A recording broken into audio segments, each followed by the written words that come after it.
words are about to be spoken on the Extreme Life of Matt Hardy, presented to you by the Ad Free Shows podcast, Heat and Wrestling, according to Alba Networks. I'm John Alba, and that guy right there, that's the broken one. That's the woken one. That's the spoken one himself, coming to us live from a planetarium. Mr. Yes. Matt Hardy. It's a planetarium. Damn it. Damn it. It's a planetarium, a space room, John. Damn it, man. What's up? How's it going in Saturn over there? Saturn's good, man. Saturn's one of my favorites. I like the rings of Saturn, not Perry Saturns, but the rings of Saturn always had a hold on me. Yeah, I feel like you don't want to be put in the rings of Saturn. I feel like that's a pretty painful submission move. Yeah. You know, not my favorite. Looks pretty legit. It could be pretty legit, yeah. We got a bunch of people watching live via wrestling according to alba.com. We got Rajiv saying, V1 nah. Of course. What up? And of course, your boy here, the coach. The king of coloring. What's up, pal? Yes, your birthday, man. How was the big 5-1? It was good. It was a nice day. I very much intentionally put my phone away. I spent the whole day with my family and disconnected from the world. It was nice to do. Probably should do that more often, but it was nice. Rebby, I had just got her a car. She'd found a car that she'd wanted for a while, and I got her an early Christmas present, which I love because it gets me off the hook. Is she filling the car up with gas? Probably not, but I can't even drive. It's a little Miata shit. And she, just wants to like stylize it and do all this work on it, whatever. Anyway, so I did that. And then we had a couple things we had to do, but we went out, we had a nice lunch, one of my faves. And then we grabbed some coffee. And it's funny, that person at Starbucks said, "Oh, thanks for giving me a childhood of great memories of jumping off things," whatever the cup said. Just whatever. Had a chill day, came back, got the kids. Went, had hibachi, went to a little trampoline park. We had fun, had a good time. I wanted to hear that. I told them, I said, for my birthday, I want you guys to have a good time and just have fun with you. So it was good. It's being asked, how was the teppanyaki? Everything was good. No complaints. It was all good. And I love, God, I had another, matter of fact, I was using, but I should use this one as well. And I probably will. You might get two today, John. Sorry. Oh boy. But I love eating a big hibachi meal because now I always bring some home, and I just love eating hibachi leftovers. Sure. Well, I maintain leftovers are the greatest invention of all time. They truly are, because, man, okay, I'm the type of guy that would eat leftover Chinese food for breakfast. I'm good with that. I'm down to clown with that. No, I am too. I'll eat anything leftover for breakfast. That's fair. That's something fair. You like, I'm down to eat. It doesn't make a difference if it's breakfast food or not. So many people put all this food things in categories, and it's like, if you like it, you like it. Food's food. That's right. Got Jen here. What's up, Jen? It's always a party wrestling according to alba.com. It's where I get to hang with my peeps every single week. We do pay-per-view preview shows, review shows. It's a good time, man. It's a real good time.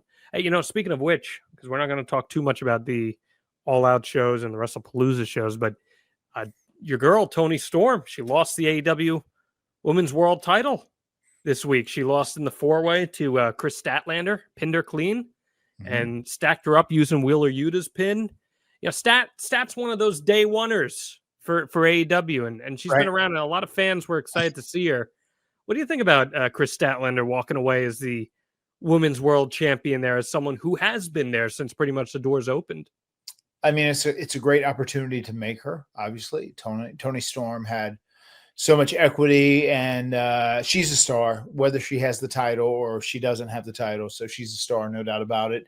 And we'd had this conversation earlier about how you'd had some champions that had very long reigns, and how do we elevate someone else if these people keep these championships? So I think we have solved that problem now. They have definitely decided to pull the trigger and go with Chris Statlander, and it's going to be really interesting to see how they follow it up and see if they can build her into a top tier female. Yeah, I think a lot of AEW fans would like to see her in that position. And also on that show, something near and dear to Matt Hardy's heart, your boy Luchasaurus and Jungle Boy reunited. Jurassic Express is back, and it looks like they're going to feud with the Bucks. And I don't even know if a lot of people know this, but Luchasaurus is one of your AEW good brothers, and it's good to see him back healthy. All four of those guys were. All four of those guys. Oh, yeah, sure. Of course, Jack Perry, the Bucks. So seeing them back together, what do you think that does for AEW, having Jurassic Express running again? I did see that clip, man, and I was thrilled that it got such a great reaction because, you know, there was a time there where people were like, oh, my God, Jungle Boy sucks and this, that.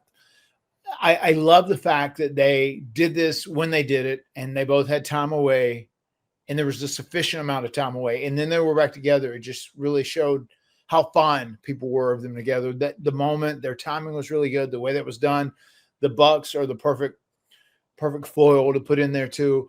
They do the thing. Jack Perry's sitting there like a little psycho, and then, you know, the deal happens. Boom, Luchasaurus behind him. There's the double choke slam out. They get up, they look, and then finally there's the embrace, and the crowd goes nuts. They play the old music, and the whole crowd is doing,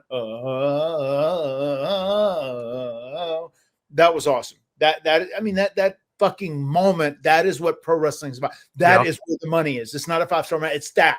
That is the money. Now, what's interesting is how they'll follow up on this. So I hope, you know, Tony Khan, TK puts his thinking cap on and really follows up good with this, because that return was done really well and people were into them. And right now they've got a ton of momentum, and I hope they can follow through and continue to build the momentum. It also underscores how weird that one Luchasaurus match against Christian and Adam was, because it's very clear he was not supposed to be there. That was supposed to be Nick Wayne, because the vignette that they show coming back, that would have been much more connective with Jack Perry and Luchasaurus. But I'm glad they got the moment. People forget, because it's been a while since we've seen them. But Jurassic Express is a great tag team, and the Young Bucks are a great dancing partner for them. They've had some awesome matches together, and they have really good chemistry. And in a time where AEW so badly needs some top baby faces, I think reigniting and reinstalling one of your biggest babyface tag teams ever back into the equation is going to help that out a lot. I do too. I think they, you know, the one benefit I can say for having those guys off for so long is they both feel very, very fresh. Yep. And, you know, hopefully they're fresh, they're baby faces, and people, you know, love them all over again. And that's just what you want. And hopefully it is something that can help us solidify the babyface side as having some top tier players in this. Well, it's crazy because when Jack Perry turns in that moment, everyone's going nuts. This was a guy they were trying to shoehorn into being a heel. The character just wasn't working. It's not necessarily that his work was bad or anything like that. It just wasn't working. And sometimes when the fans are just calling for it, you got to give it to them. And they gave it to him. So I'm glad that happened. And the question to you here, any comments on Beth Phoenix making her AEW debut? I thought that was real cool. I thought it was super cool that Beth was involved and came out and assisted Adam and Jay. So yeah, I was down with that, and I'm sure they loved it too. I'm sure it was cool for their kids, also cool for the girls. Stokely eating a spear from the Glamazon. Yeah, it's a good little spot for him, man. Couldn't happen to a better guy, right? Couldn't happen to a better guy. Only kind you will pay for your sins. That's when the gaggle was beating him up, you know. He's a great performer. That's Stankley Hathaway. Stankley, he's a great entertainer, no doubt. WrestlePalooza also happened this weekend. Brock Lesnar beat John Cena in minutes and just destroyed him. And I'm not sure we're going to see a follow-up out of the two of them. We'll see. I guess if they do, they're going to do Cena and AJ in Perth. But what do you think about Brock just kind of laying waste to Cena, a bunch of F5s, and call it a day? Not what I expected. I did not expect that at all. I saw it probably going a different direction, but obviously they are telling a different story. And it looks like Brock is back for the long haul, and Brock is being brought back immediately as a monster, especially if, you know, Cena's on his retirement tour and he goes out there and obliterates him. It sounds like they have something strong in mind coming up for Brock. Yeah. I just, this had a lot of people speculating that now Brock's going to be the last match for Cena and he has to overcome him one last time, rise above hate. I just don't know if there's that much of an appetite for that match again. But maybe I'm wrong.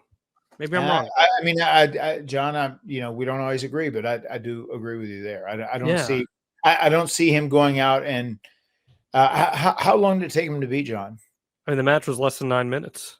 I mean, I feel like beating him in less than a 10-minute match, beating him, he was dominant at the end of it, right? It was multiple F5s over and over again.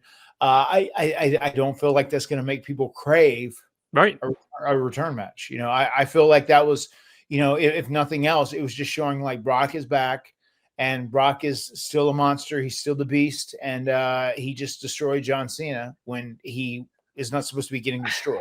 And it was in a message to the people. This whole Cena retirement tour has just been so weird because you make the decision to do the heel turn, which is a ballsy big move. And then we've talked about this a lot, but the necessary players for it aren't there. And John's left on his own devices to have to try to carry it, even though he wasn't even the catalyst for the turn. The Rock was. He has bad matches. It's not working out. And he turns babyface, and he has a couple awesome matches back to back with Cody Rhodes and with Logan Paul. He has a great match with Sami Zayn on TV. And you're like, okay, man, this guy's only got a few more matches left, a few more appearances left.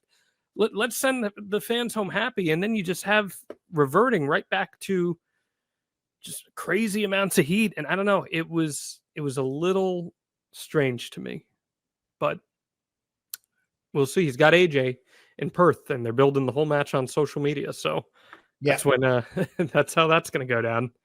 And we'll see. It was cool seeing your boy Adam Copeland do the 5 moves of doom. Yeah. The tribute. In tribute to John. And the other piece of news, we were going to do our episode about this, but we're going to do it about something else, and we'll talk about her long form. But Stephanie McMahon going into the WWE Hall of Fame. What do you think of the decision to induct Stephanie here a year after her husband goes in? I mean, it's a good call.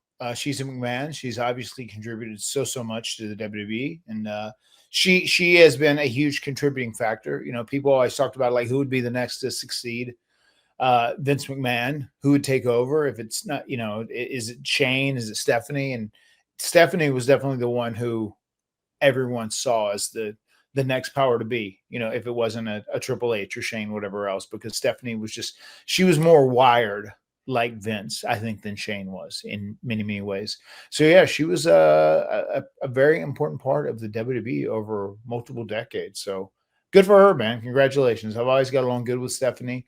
I'm sure we will talk about her in more detail, but when I first turned heel and I had really embraced being Matt Hardy version 1, the Sensei of Mattitude with the vignettes, there was a lot of stuff that she kind of worked with me with, and she gave me advice and tips and ideas, suggestions. And I worked with her pretty closely that whole while, her and Paul Heyman.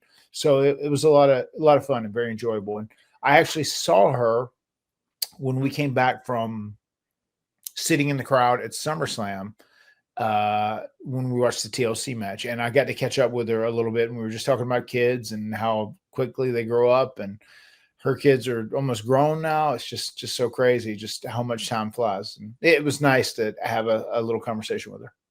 I feel like she's pretty universally beloved by a lot of people in WWE. Yeah, I think so. I do think people are.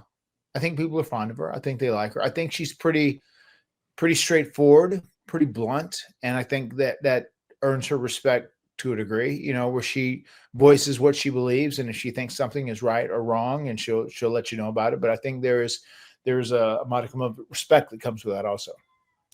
Great TV performer too. Great TV performer. She had the natural instinct. That's for sure. But yeah, that was WrestlePalooza, and it was a long day, Saturday of wrestling, but man, I like these afternoon pay-per-views with AEW. I hope we keep them.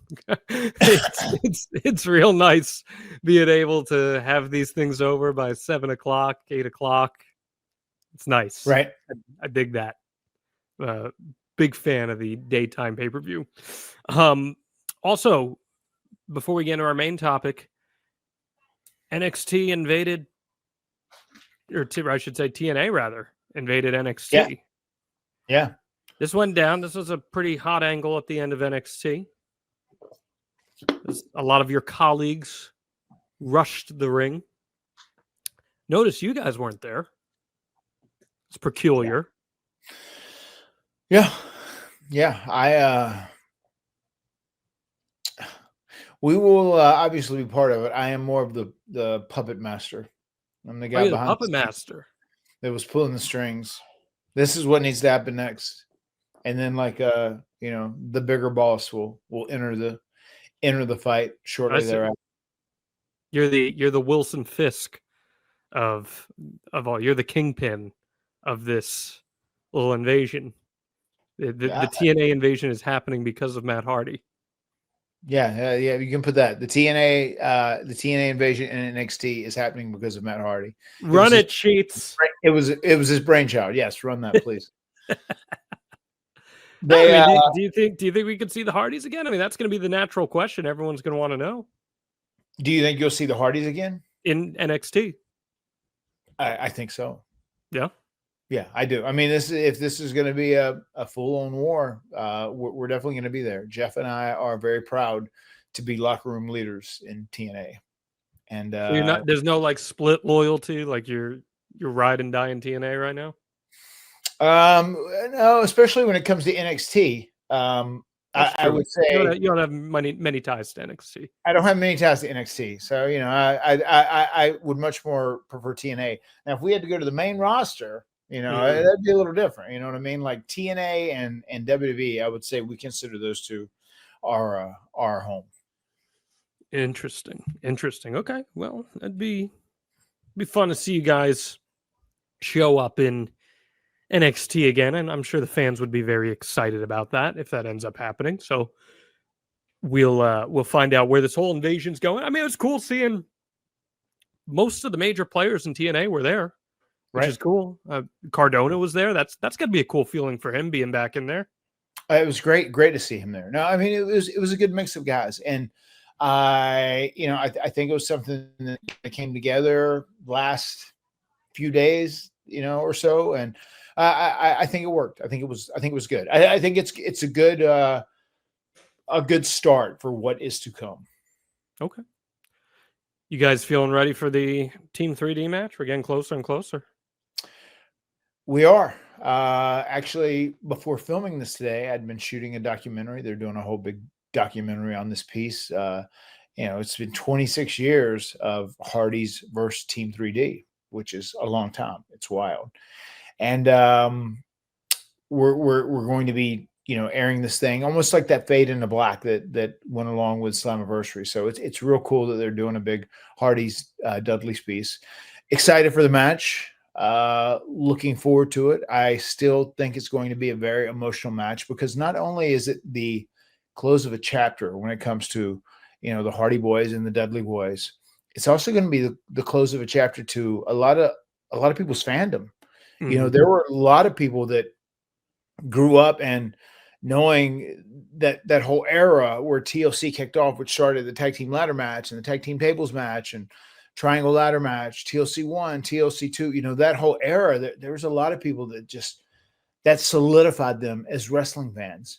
And this is going to be the final time they see the Hardys and Dudley. So in theory, some of their fandom is going to end as well on that night, which is going to make it very emotional. Last time ever until WrestleMania 43 in Saudi Arabia. Oh, okay. We'll see. It's funny. I guess. Well, we're going to be active then. I guess we'll see about the other guys. Never say never. Right. Never say never. Lifetime became twice in a lifetime very quickly, Matt. Don't forget. Yeah, you're right. Rajiv saying, I'm optimistic this invasion won't be fumbled like the last one in 2001. I don't know. I think it's a little different.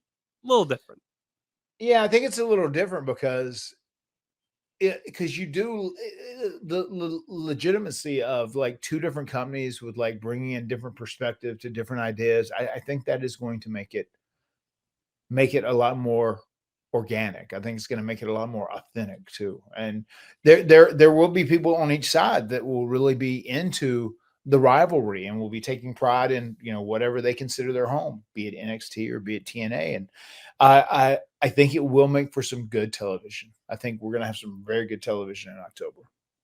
Okay, I'm looking forward to it, and we'll see what comes of all of it. And that's all going to be in October. But in November, Matt, we're looking ahead because we are coming to New York City, the heart of Times Square, Connolly's.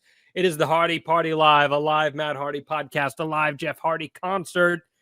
This is going down on November 22nd. Doors are going to open at 11 a.m. This is going to be the show of shows for the Extreme Life of Matt Hardy, for the Hardy Boys. And then afterwards, you can go across the river and head to AEW Full Gear. It's going to be an awesome day of wrestling in the tri-state area. You're going to be in the tri-state area quite a few times over the course of the next couple months. And I'm so excited for this show. Maybe we'll talk about some TLC memories and Team 3D or the Dudley Boys at this show. I'm sure. I mean, there's been a lot of significant things that have happened in New York City. You know, like you said, the tag team tables match, Madison Square Garden, not too far away is where we went out and made history. You know, there's a lot of cool topics we'll be able to discuss about New York. This is going to be great. HardyBoysLive.com is where you're going to get your tickets. HARDYBOYZ Live.com, or you can just scan the QR code if you're watching on the Matt Hardy brand YouTube. Get these tickets now. There's a VIP meet, greet, and delete, and general admission tickets as well. Plus, you're going to be able to get food. You're going to be able to get drinks. It's going to be an awesome time. I highly, highly, highly encourage you guys to check this show out. It is going to be our biggest of the year. Travel in, make the trip. It's going to be an awesome time. We can't wait to see you there. All right, my friend. We got a lot to talk about because the PWI 500 list dropped. We're going to break it down, and rumor and innuendo says that you got some graps with it. But before we can get to it, you know I got to ask, please hit us with those Matt facts. Matt fact, Matt loves hibachi leftovers. Matt fact, Matt was inundated with birthday messages. That's a good thing. That's a good problem to have. It was a good problem to have. I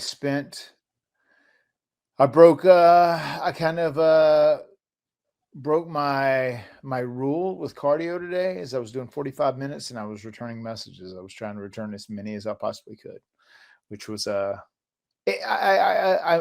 very grateful that people send me messages and think about me. So I try and get back to as many people as I can, especially people who personally know me. So did the Hurricane reach out? It was a lot. Oh yeah. Hey. No, I heard from everyone. He actually had a pretty good tweet too that I need to respond to at some point. All right. Keep up the bit. I like it. And yes, even some of our faithful here watching, Jen says, happy birthday, Matt. Happy birthday. Thank you, Jen. I appreciate it. All right. You know, Rajiv also, I got to get his comment in too, because he said, I'm also interested to see if the Envision will break anyone. That's funny that you would say that. Interesting. Well, I know one thing that won't be broken, Matt, and it's your penis, because Blue Chew has got you covered when you need it on a moment's notice. I'm telling you, folks, Blue Chew's the real deal. You can enter that room dick first. Blue Chew isn't just a tablet. It's a cheat code for your crotch.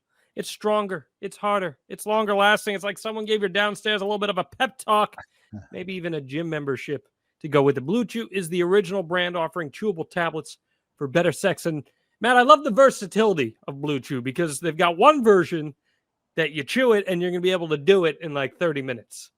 And then they got another version where you chew it, takes a couple hours, that's going to stay in your system for like 2 days. So on a moment's notice, you got to go. You're ready. We love versatility here on the Extreme Life of Matt Hardy. We certainly do. You're on standby, literally, for 48 hours straight. You're going to be able to stand on that third leg. Or should That's I what I'm say, saying. You are literally on standby. you should say your third legacy, because you know that group chat's going to be chatting about that legacy and what you leave behind. Nothing makes you more of a legend than a little Blue Chew. So discover your options at BlueChew.com. We got a special deal for our listeners. As always, get your first month of Blue Chew free. Just use promo code HARDY at checkout and pay $5 shipping. That's it. Join Blue Chew's mission to upgrade humanity one thrust at a time. Head to BlueChew.com. Use that promo code HARDY, HARDY, for all your details and safety information. You can find it there as well. And a big thanks to Blue Chew for sponsoring the Extreme Life of Matt Hardy.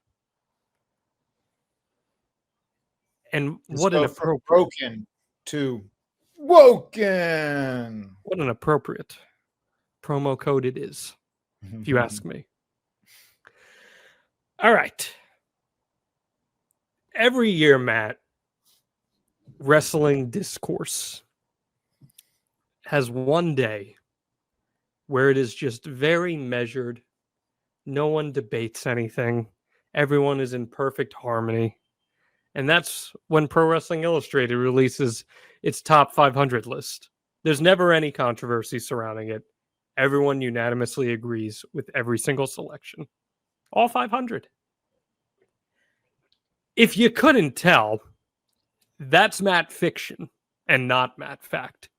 Because the PW 500 reveal may be the most divisive day of the entire calendar year for many wrestling fans. Let's talk about PWI in general. Were you a PWI guy growing up? Pro Wrestling Illustrated's been around for a long time now. Yes. I was a PWI guy growing up, and I loved the top 10 ratings, for each promotion, for the tag team division, for the singles division. I was a big fan of PWI. Okay. What importance did they have for you guys? And like, did wrestlers, I should say, when you're coming up, actually care about this list that's been around for a very long time? I feel like people cared a lot more when I was doing indies, when I was on the independent scene, even doing jobs, doing enhancement work at WWE. I felt like I thought it was super cool our first couple years at WWE, but by the year 2001, I was over the PWI 500, and I haven't been concerned where I was ranked in at any point then. I think maybe the highest I was ranked was in 2003 when I was doing Mattitude version 1. Wow, there you go. Look at you. And if I'm not mistaken, but I just maybe at least since that year, I've been over it. Do you remember what your rating was that year? I don't remember. I don't know, under 50, 20, 30, something. You were 17. You were 17 that year. 17? Okay. Yeah. 17. That's pretty damn impressive, man. But still, I mean, I just know from that point, there was just so much nonsense with it. It just, I say this all the time. People in wrestling, especially like people that worry about their PWI 500 ranking and everything else, you're worried about the wrong number. The number you need to be worried about in pro wrestling is the amount of money that you're making when it's all said and done, with everything you're doing. I mean, that's what your focus should be on, as opposed to like having a higher number. I would much rather have a high number on the income side than have a high number on the PWI 500 list. Now, I don't want to discount the PW 500 list, because listen, 500 people is a lot of people to go through. It's a lot of people to pay attention to. And I'm sure it is a Herculean effort to actually put this list together. So I give the editors, I give the writers a lot of credit, because it can't be an easy thing to do. And I understand where put these shoes on, Matt. If you're an indie talent who is driving 5 hours each way each weekend, you're making $20 at a show, you're busting your ass, and you're number 478 on the top 500 best wrestlers in the world. I think that's got to mean a little bit of something to that type of performer. It means that your work is being noticed. It means that someone's paying attention. That has to be a validating feeling. I mean, sure it does. And Absolutely. I think people that are just starting out, that are trying to catch a break and do whatever else, that's probably one of the more motivating things of them to try and be in that PWI 500, to be listed with and be considered in the same class or category with the best of the best, with the WWE world champion, with the other top guys in the industry, to be on that exact same list as them. Yes, of course that means something. So I give them a lot of credit in that sense, and I think it generally promotes a good space for fans to learn about other wrestlers, maybe wrestlers you weren't familiar with before. That's good for the industry. That's healthy. That promotes new talent. I'm about it. I think at the end of the day, it's a subjective list, even if it's from a panel of people. And what's interesting about it, because I know what you're going to say. If I were to ask you what would be the qualifier for what should make someone number one on this list, you're going to say, how much money are they drawing? No, where are they in the top promotions? I wouldn't say that. That wouldn't be the qualifier for the list. What's the qualifier then? The qualifier for the list would be the people that are selling the most tickets. Yeah. The people that are having the best quality of matches, the people that get the best reactions, the people that are considered within the art of professional wrestling the best at what they do. Okay. So PWI uses win-loss record, which I don't agree with, because win-loss record is totally at the whim of a promoter. So thank you for saying that, John. That's very nice to say. That's one of the things I hated worst about AEW, that there were win-loss records. Well, I know I wasn't the only one too. I understand using them within the realm of kayfabe, but using it to determine a legitimate ranking is not fair, because, again, the wrestler has no control over that whatsoever. Also, too, you can use it in certain scenarios in pro wrestling, but it's also very detrimental in many ways. It can be. It can be. If you back yourself into a corner with it, it certainly can be. I mean, it can be too. If you're treating everything as a legitimate sport, especially if you have someone that is very over and they can make money and they can sell tickets and people want to see them, and you're trying to level them up to, some other rivalry or whatever else, it can be very detrimental. Sure. Championships won, which again, that's another thing that's at the promoter or creatives dispense and not the actual talent themselves. Mm-hmm. Unless that doesn't work for me, brother, because then maybe they do have a little bit of say over that. Yeah. Quality of competition, which I can get down with that. If you're a top star wrestling other top stars, I think that adds some merit to your argument. I can get down with that. Major feuds, which again, partially at the dispense of creative, but it does require the performers to deliver in those big feuds. Prominence within a wrestler's promotion. Now, I think, would you argue that's more along the lines of where you're getting at too, like how featured you are in that particular promotion? I mean, I think the bigger of a star you make yourself in a promotion, that's part of something you can actually control in pro wrestling. And if you go into a promotion and you're a contributor that is like, has a huge role and people are buying tickets to see you, and you're like a game changer when it comes to like helping boost and grow the promotion, yeah, of course that plays into it. And then overall wrestling ability, subjective in the eye of the beholder, but there are some people that are clearly some of the best pro wrestlers in the world in the ring. So that is an understandable parameter here. Now, the evaluation period this year was August 1st of 2024 to July 31st of 2025. So right before the weekend of SummerSlam is when this thing ran through. After TNA Slammiversary, I should add. And we got the 500 list.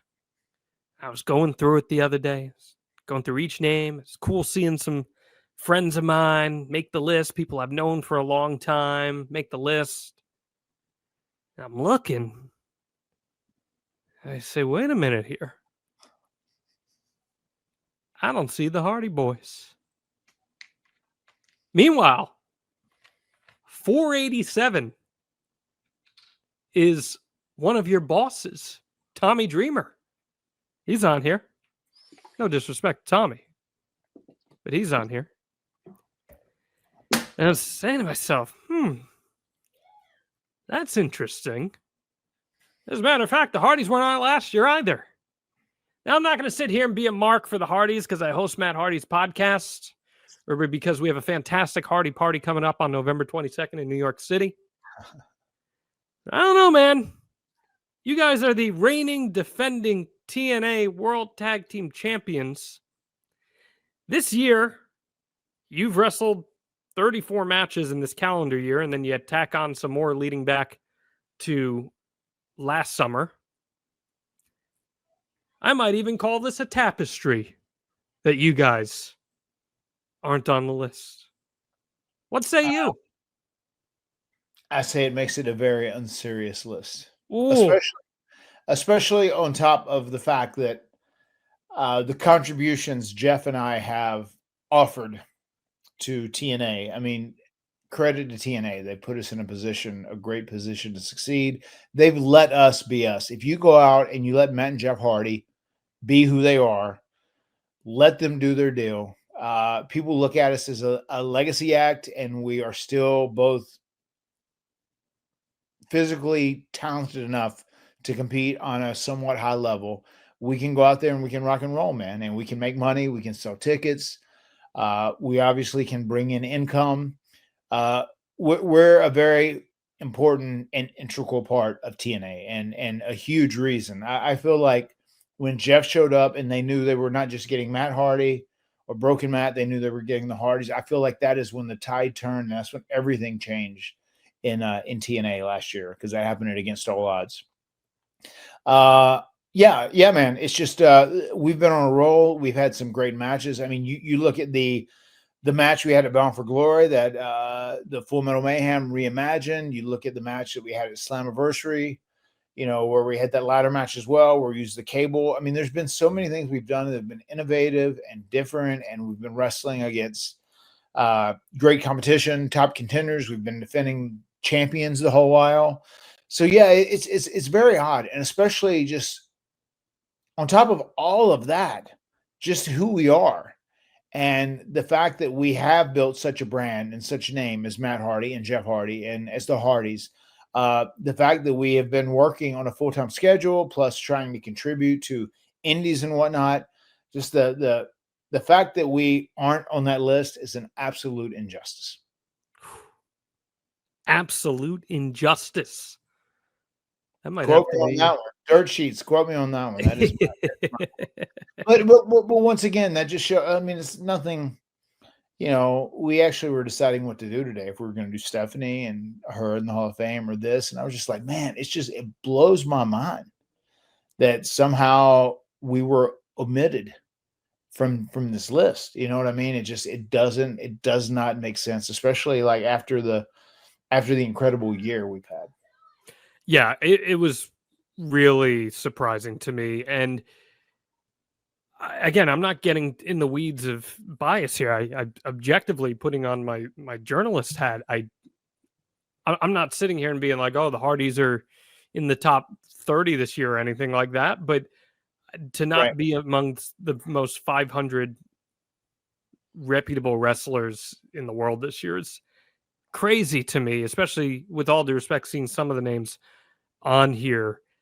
And, last year you guys weren't on it either. And there was a lot of transition for you guys last year. And maybe you didn't meet what the qualifications were, or I'm not really sure. But, in 2023, you're 193. The year before, you're 180. So you're in the upper echelon of the list, that first third of the list, more or less. And then to drop off entirely 2 years in a row is very, very strange to me.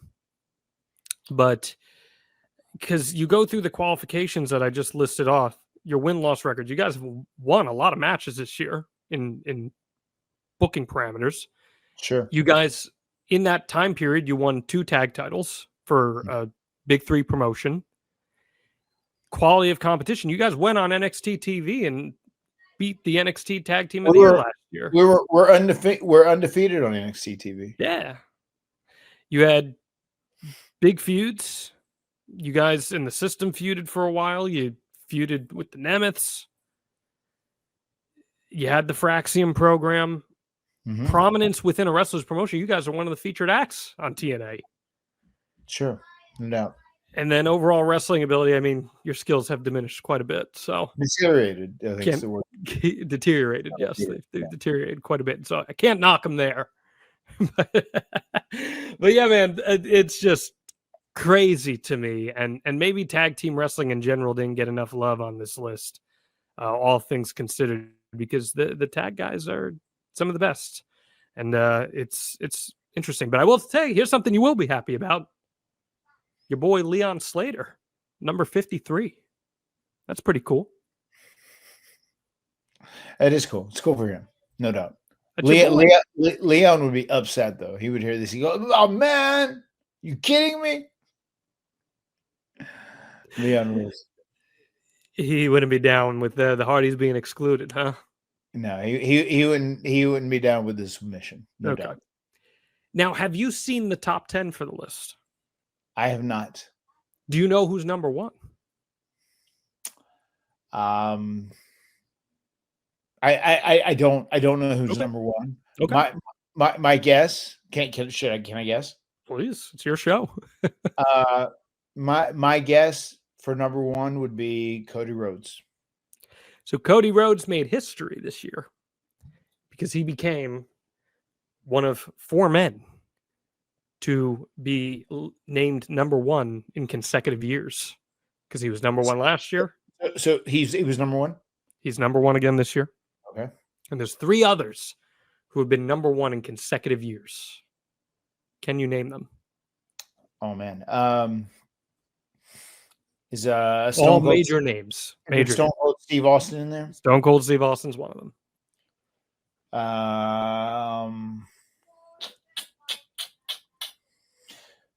Is there a one of them you talk quite a bit to on the convention circuit when you see him? Interesting. Let me think. Who would that be? Who would that top brother be? Brother. And then another should be a pretty obvious one when you're talking about the big names of wrestling. Yeah. Is the PWI, how long has it been around? For a long time, right? Long time. I mean, so the other 2, one was in the 90s, one was in the 2000s. Yeah. Was Hulk Hogan one? Hogan is not one of them. Flair is not one of them. Okay. Shawn Michaels? Not Shawn. Good guess. Not Shawn. Mm-hmm. Just the 90s one threw me The 90s one is someone you see at conventions, you talk to a Hall of Famer. His wrestling opinions are often noted.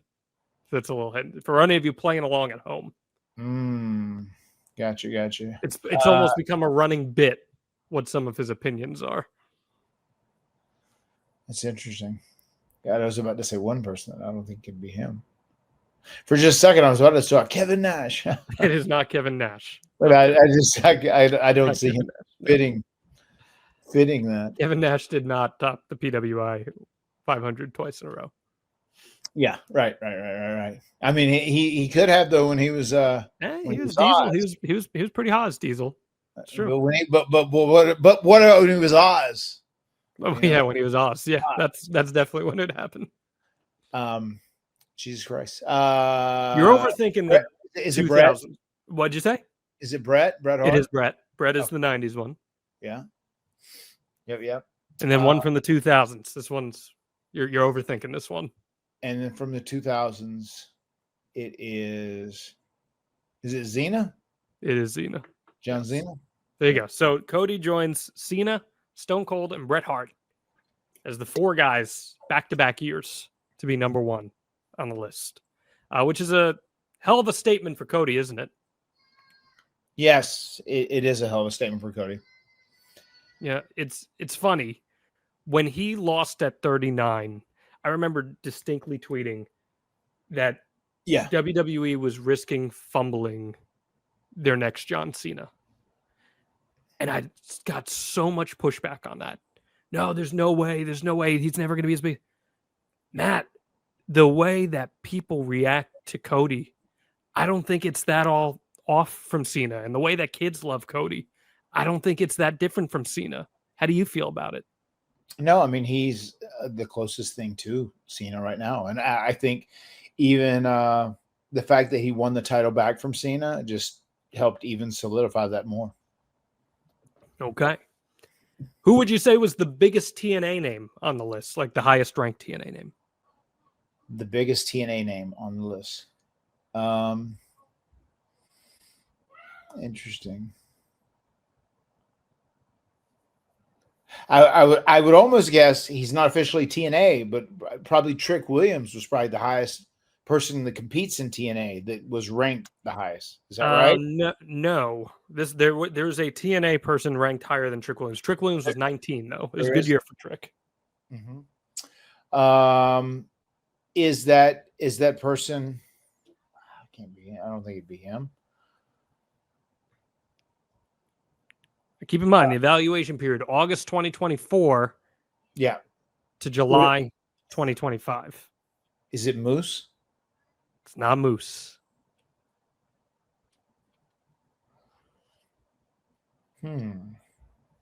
Interesting. Because I'm trying to think of the people that have been prominent title holders.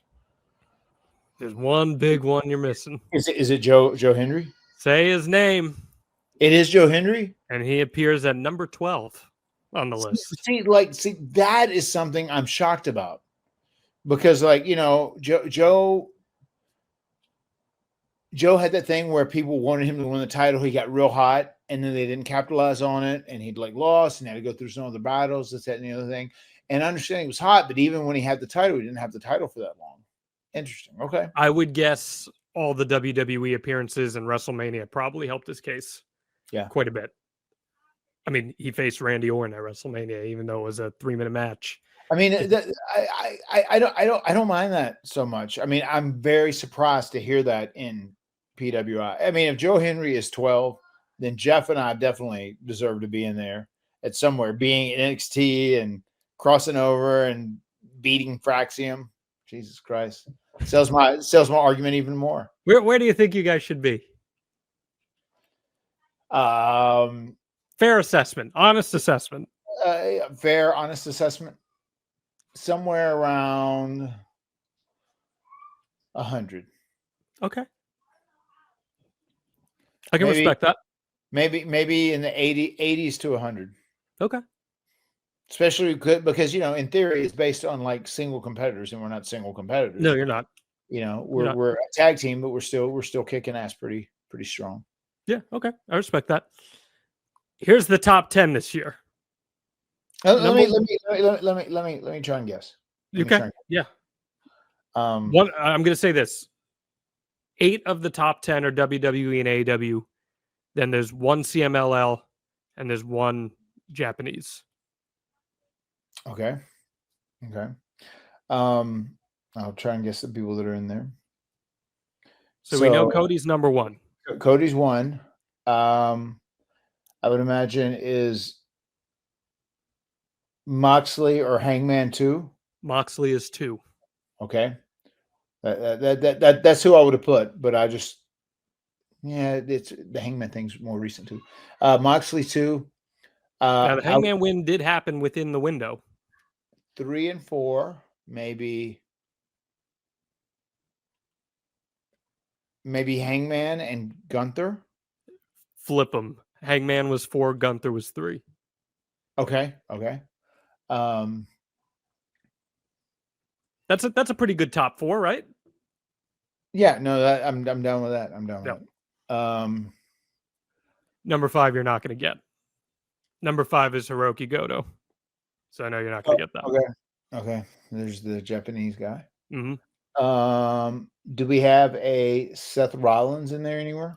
Seth Rollins is in the top 10. He is not number 6. Seth Rollins is number 8. Yeah, I figure he's in there somewhere.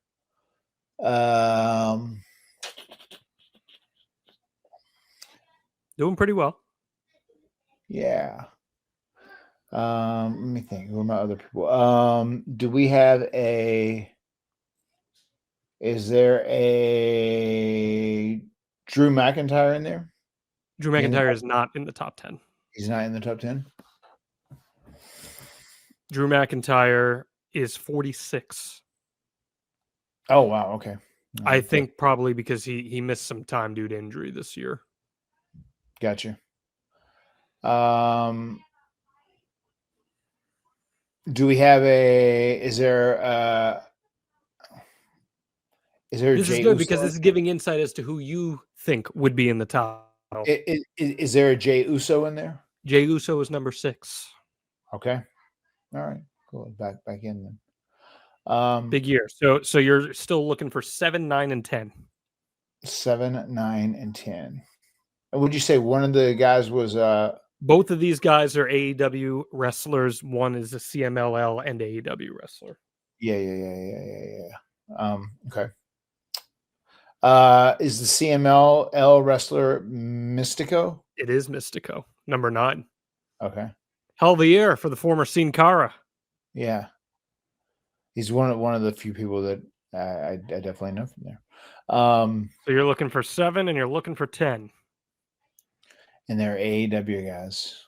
All right, let me think. Who had these big years? Because I'm even trying to think. Will Ospreay, is he in there? Will Ospreay is number 10. Yeah. And then Swerve. Swerve 7. Okay.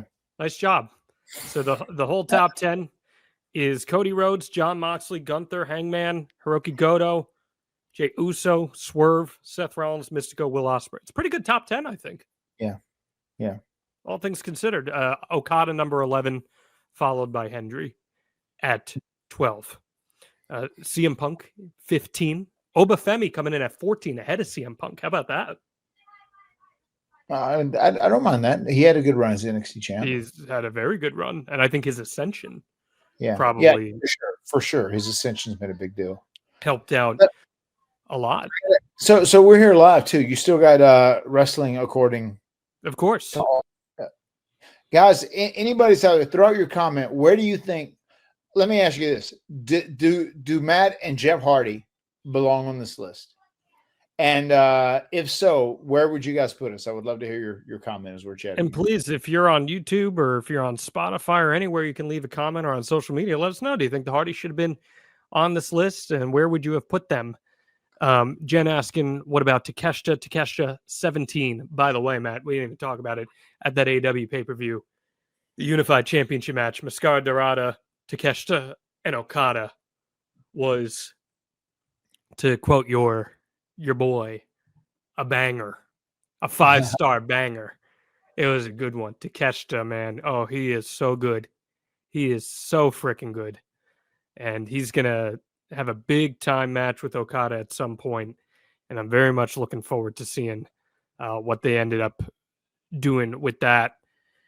Let's see here. There's one name I was looking for. Gotta find where he is. I'm trying to find where one of your personal favorites, Dominic Mysterio, is. He is 48, Dirty Dom. So that's pretty cool, man. Dirty Dom, who's prominently featured on WWE TV. And your boy, Leon Slater, very close together. I think that's a hell of a statement as to how impactful Leon Slater was this past year. Yeah, no, I mean, Leon is a big star. If Leon can stay healthy and continue to be on the trajectory that he is, dude, and if he continues to absorb info like he's doing right now, he is destined to be a major star. All right, Rosie says Matt 37, Jeff 42. Jen says Matt 27, Jeff 31. Okay, I'll take it. I mean, that's pretty good. I don't disagree with any of you guys. I mean too, like just the fact of what we contributed to TNA, and on top of that, had pretty good matches, had a pretty good winning record, 2-time champions. Had some pretty good programs. We tried to elevate people in the process of doing all this too. Like, it's just should be in there somewhere, man. It's funny. It's just like, I remember there was somebody that was talking about I want to say it was Chuck D. Maybe Chuck D was talking about, yeah, we used to get a lot of promotion from this, that, but now that we're older, they're just like past this and they kind of let us go. They just don't put out our new shit as much as possible, whatever. I kind of feel like we're in that boat. You know what I mean? Just like, oh, it's just the Hardys. They've been around forever, whatever. Maybe it's a matter of taking the Hardys for granted a little bit. Could be that too. I don't know. You sons of bitches will miss us when we're gone. Now, listen, these lists are all arbitrary. They're all opinion. They seldom mean much. This one in particular is a very unserious list, John.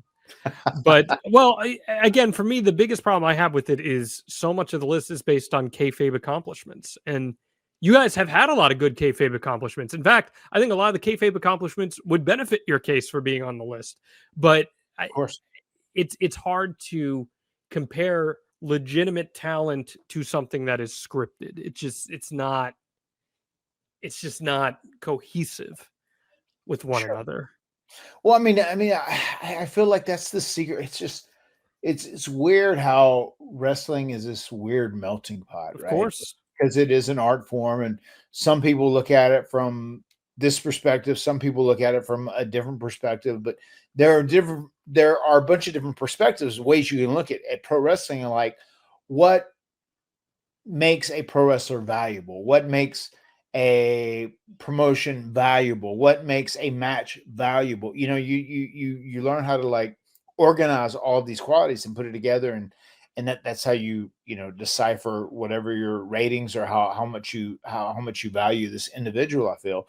And that's just something that I feel like pro wrestling is in a never-ending process of trying to figure out, and people really put their finger on it. Like, where does this stuff lie? Because some people are like, oh no, we need to rely on kayfabe, or some people are like, no, we need to rely on real accomplishments. We need to rely on this. We need to rely on that. You can't rely on any one of those factors. It really is a culmination of all those things. Now, keep in mind, PWI does do a tag team of the year list as well. So when that drops, you bet your ass will be all over it. And we'll be finding out if the Hardys are on the top tier of the list this time around, because it's going to be hard to deny what the Hardys have accomplished over the course of the past calendar year. And I'm trying to see, and you guys have not won the PWI Top Tag Team Award since 2000. So you are overdue, Matt Hardy. And honestly, there might be an opening this coming year for you guys. So we'll see what ends up. When is that window? When does that window happen? I don't think that's been announced yet. So we'll find out when that ends up happening. But I'm excited. I'm looking forward. I think it'll probably be in about 3 months or so. We'll find out. Okay. So we got time. PWI, you got time to rectify your wrongs. Make things right. They got to do a lot of rectifying. He's not sour, I promise. We encourage you guys, join us, advertisewithhardy.com, promote your business, the extreme, get out in front of thousands of listeners and viewers every single week. That's advertisewithhardy.com. And don't forget, come on out to our big show in New York City, November 22nd, hardyboyslive.com. If you're around New York City, keep your eyes open, because there's some QR codes you can scan in the city. It'll get you those tickets right away.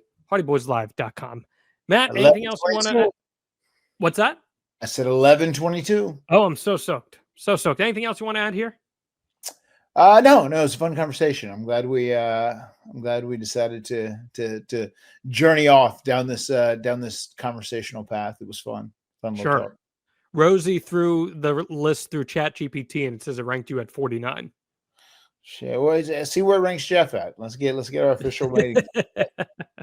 See what AI thinks of the Hardys when all's said and done, and what they could do. But hey, I respect it.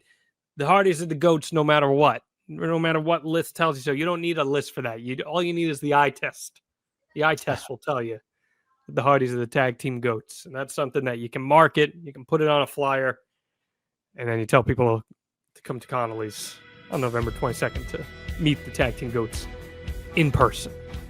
That's all I got. The words have been spoken. We'll see you next time right here on The Extreme Life of Matt Hardy. Delete! My skin's dying because you're under it. I'm done lying to myself for this, for all the wonder in believing that it's making me weak. I'll fade away and classify myself as obsolete. My skin's dying. I'm done lying. SaveWithConrad.com. My name's Daryl. Came from Massachusetts and I moved to Wisconsin. And there's a lot of people that might be asking, why go with Conrad? Why go with Supreme Lending? And let me tell you something, brother. I think about the credentials, the tag team partner that I'd be working with. First of all, we got the podfather himself, Conrad. How can you go wrong with that? And then also go on to SaveWithEric.com, which, you know, who else could have kicked Vince's ass for 83 consecutive weeks? You can't beat that duo right there. But they did bring a secret weapon, and I didn't realize this because this was not advertised. I worked closely with Larry the Axe Thompson. And let me tell you, with all the stress with moving across the country with a large family that I have, it was reassuring to know that I had the enforcer at my back, handling questions from the other side of sellers, the other side with trying to find the right prices. He took care of all that. All I had to do was keep my eye on the prize and make it there to Wisconsin. They were absolutely fantastic. They checked in on me, especially Francis, very patient with me.